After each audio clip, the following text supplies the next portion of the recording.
getting started, especially across the Dakotas and the upper Midwest.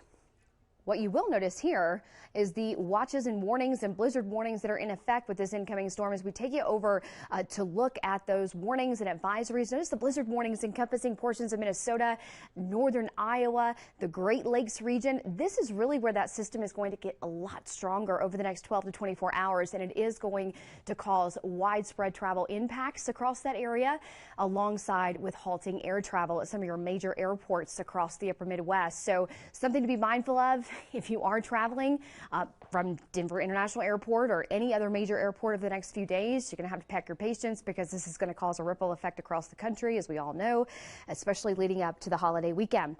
Notice mostly just wind chill warnings here across southern Colorado. Look at the wind chill right now. Of course, we are not feeling the wind chill just yet. So the front hasn't officially arrived in Colorado Springs, but notice up towards parts of Montana and the upper Midwest, minus 40 to minus 65 degrees is what it feels like in some areas. There's a look at the current location of the front, pushing in across the Palmer Divide as we speak.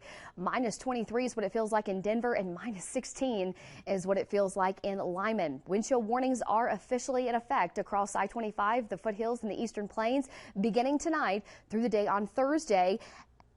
Very cold air combined with those gusts between about 20 to 30 miles per hour will make it feel between about minus 15 and minus 20 by tomorrow.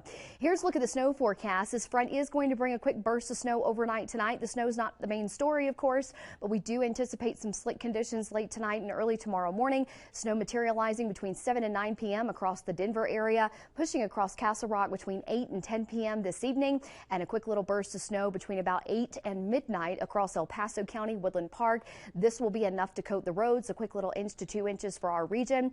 Combined with a very cold air setting in, we will have patches of slick conditions late tonight and early tomorrow morning. So even though we classify this as light snow, don't let your guard down. Be mindful. A little bit of a flash freeze could be possible tonight, especially as the ground continues to cool off and the snow encounters that warm surface initially and then it freezes again. So something to just kind of keep in the back of your mind there, because it always catches me off guard and I talk about this every day. So wind chill readings, though, will be very cold tomorrow. Here's a look at that snow forecast. You're talking 1 inch to 2 inches very quickly overnight tonight through early tomorrow morning.